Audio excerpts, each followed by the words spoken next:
통해서 정동지 여러분들께 올리는 저의 입장을 말씀드리도록 하겠습니다. 오늘 저는 비장한 심정으로 국민과 강원동지 여러분들께 당 대표 선거에 임하는 저의 진심을 전하고자 합니다. 제 이야기를 드리기 전에 먼저 이 질문 하나를 드리고 싶습니다. 지금 우리 당과 나라의 상황이 태평 세월입니까? 아니면 위기 상황입니까? 지금 아무 문제가 없는 태평 세월이라고 생각하신다면 저 윤상현을 선택하지 마십시오. 저는 이 또한 그럭저럭 관리나 잘하는 그런 당대표가 될 마음은 추호도 없습니다.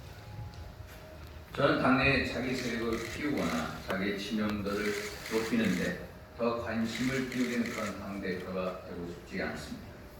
오늘 우리 모두는 고개를 들어 우리 주변의 현실을 살펴보아야 합니다. 지금 우리 당과 나라에는 안팎으로 커다란 위기가 닥쳐오고 있습니다. 지금은 한가하게 당내에서 정치적 편가르기를 할 때가 결코 아닙니다. 경제와 민생은 문재인 정권의 정책 실패로 인한 후폭풍의 위기 상황입니다. 국민들은 고물가, 고금리, 또 고환율 등 또 부동산 폭락 등으로 고통받고 있습니다. 이제는 고용과 무역 수지조차 불안합니다. 북한은 껐덕하면 미사일을 쏘아대고 핵무기로 우리를 협박하고 있습니다. 북핵 문제는 지난 정권 동안 더욱 악화되어 국내 안보 불안도 계속해서 커지고 있습니다. 이런 상황에서도 국회는 제1야당인 민주당의 회방으로 신문국회, 방탄국회가 되어가고 있습니다. 정부 제출 법안 77개, 또 국민의힘에서 제출한 중점 법안 10개를 처리하지 못하고 있습니다. 민당은 이런 상황에서도 국정과 민생을 내팽개치고 이재명 대표를 위한 방탄 정당으로 전락해서 사사건건 정부의 일을 반대하고 있어 아무리 정부가 노력해도 제대로 일을 할 수가 없는 그런 실정입니다. 대야관계를 집권여당 당 대표가 나서서 풀어야 합니다. 윤석열 정부가 추진하려는 교육, 노동, 연금, 개혁 등 3대 개혁 과제를 성공적으로 추진하려면 현재 다수당인 민당과의 관계가 무엇보다도 중요합니다. 저는 4선 의원으로서 활동하며 민당의 합리적인 의원분들과 깊은 교류를 나눠왔습니다. 제가 집권 여당의 당 대표로서 민당 협력을 반드시 이끌어내 정부를 뒷받침하겠습니다. 윤석열 정부의 성공 그리고 정치적 안정을 위해 반드시 내년 총선에서 승리해야 합니다. 지금과 같은 여소야대 국회로는 대통령의 국정 동력 추진력을 제대로 뒷받침할 수가 없습니다. 2024년 총선 승리를 위해서는 반드시 수도권에서 승리해야만 합니다. 현재 수도권 121석 중에 우리 당은 지난 총선 당시 17석을 획득하였습니다. 우리 당이 취약한 수도권 선거를 승리로 이끌 역량 있는 인물이 당 대표가 되어야 합니다. 우리 당에는 수도권 선거가 얼마나 어려운지, 발언 하나, 메시지 하나에 왜 신경 써야 하는지, 또 외연 확장을 위해서 무엇을 해야 하는지 제대로 알고 일해본 경험 있는 당 대표가 필요합니다. 민당을 보십시오. 대표를 비롯한 당자 전원이 수도권 출신 의원들로 포지시킨 전략적 선택을 깊이 살펴보시기 바랍니다. 저 윤상현은 학연, 지연, 혈일이 없는 인천에서 당 공천으로 2번, 무소속으로 2번, 4번의 선거에서 승리했습니다. 수도권 선거의 승패를 좌우하는 것이 무엇인지 누구보다도 잘 알고 있습니다. 강원동지 여러분, 뭉치면 살고 흩어지면 죽습니다. 범보수 세력의 통합을 반드시 이뤄내겠습니다. 그동안 우리는 편가르기와 뺄셈 정치를 해왔습니다.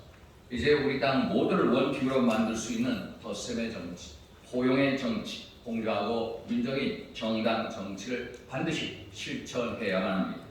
당의 중요한 자산이 안철수 의원의 중도 기반, 이준석 전 대표의 젊은 층 기반, 황교안 전 대표의 강성 보수층, 나경원, 유승민 전 의원 등 모두를 어울러 함께 가야만 합니다. 원팀이라는 덧셈 정치를 바탕으로 우리 당을 이익 집단이 아닌 대한민국 자유민주주의 우파 이념에 투철한 이념 집단으로 재무장해서 무너진 자유우파의 정체성을 꼭 다시 세워야 합니다. 다음 동지 여러분, 그리고 국민 여러분, 그렇습니다. 우리 앞에는 엄청난 문제들이 놓여 있습니다. 그러나 저는 위기를 돌파할 비전과 자신의 가득 차 있습니다.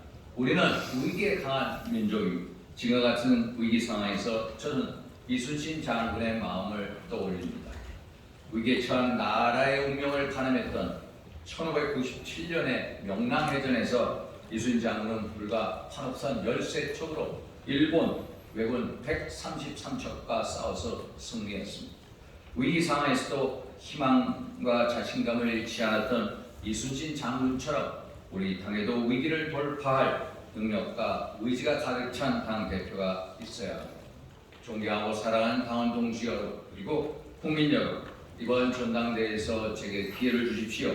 제가 반드시 험난한 역경을 뚫고서 승리하는 당, 뭉치는 당, 그리고 따뜻하고 정직한 정당을 만들어 내겠습니다. 제2차 세계대전 때 영국이 위기에 처하자 그 당시 윈스턴 처칠 경은 허황한 장밋빛 공약을 내세우는 대신 국민들에게 이렇게 말씀했습니다. 제가 여러분들에게 드릴 것은 오직 피와 땀과 눈물뿐입니다. 그렇습니다. 윤상현은 부족하나마 저와 저의 피와 눈물을 흘리고 땀을 뻘뻘 흘리며 온몸을 던져 윤석열 정부의 성공과 총선 승리를 이루어내겠습니다. 여러분들께 묻습니다. 우리 당의 목표는 무엇입니까? 이번 전당대회의 의미는 무엇입니까? 저는 한마디로 답할 수 있습니다. 그것은 바로 승리입니다. 그것은 우리 당이 내년 총선에서 승리하고 또 다음 대선에서 승리하는 것입니다. 그 승리를 위해 가는 길이 아무리 멀고 험해도 설령 제 자신을 희생하더라도 저는 기꺼이 그 승리의 결을 이어갈 것입니다.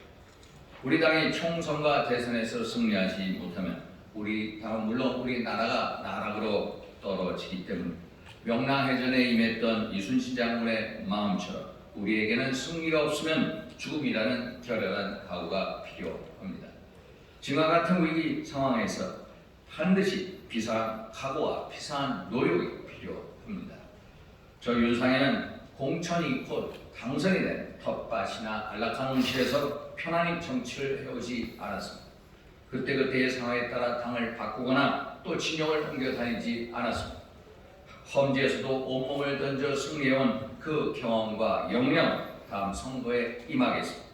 저는 치열한 선거의 최전선에서 당원 여러분들과 우리 당 모든 후보분들과 함께 같이 싸우고 뛰고 또 눈물을 흘리겠습니다.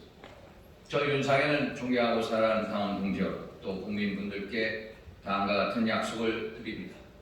제가 당대표가 되면은 반드시 집권 여당의 대표로서 대통령실 정부와의 긴밀한 협의를 통해 국민분들께 신뢰할 만한 경제, 민생, 외교, 안보 대책을 마련하겠습니다.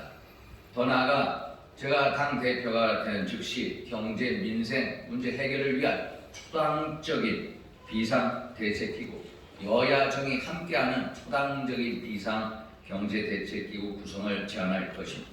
국민의 고통을 덜어주기 위해서 정쟁과 당리당략을 뛰어넘는 대성적인 협력과 공생의 여야 관계를 만들어내도록 하겠습니다. 두 번째로 저는 자유민주 진영의 빅텐트를 활짝 펼쳐서 자유우파의 가치를 같이 하는 모든 분들과 함께하는 덧셈 정치, 덧셈의 정당, 대통합의 정당을 만들어내겠습니다. 세 번째로 이익 집단이 아닌 투철한 자유민주주의 우파 이념 정당을 만들기 위해 당대 최고의 이념과 또 전략과 또 전문가를 영입해서 여의도 연구원을 전면 개편하고 다음 교육을 전담할 연수원을 부활시켜 국민노총, 전교조 등 좌파 신념과 맞서 싸울 진지 구축과 그리고 투철한 전사들을 양성해 내겠습니다.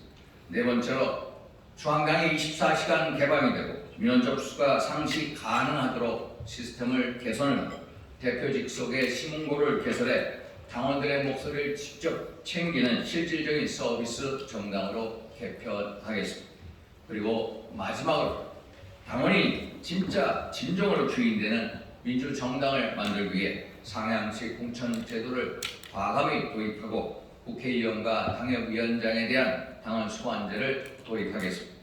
내년 공천에 있어 당에 헌신하신 분들이 우대받는 공천, 낙하산이나 편 가리기가 없는 공정한 공천을 약속을 하겠습니다. 당원 동지 여러분, 그리고 국민 여러분, 승리로 향하는 이 길을 윤상현과 같이 걸어주십시오. 저희 피와 땀과 눈물과 또 신의로 보답드리겠습니다. 감사합니다.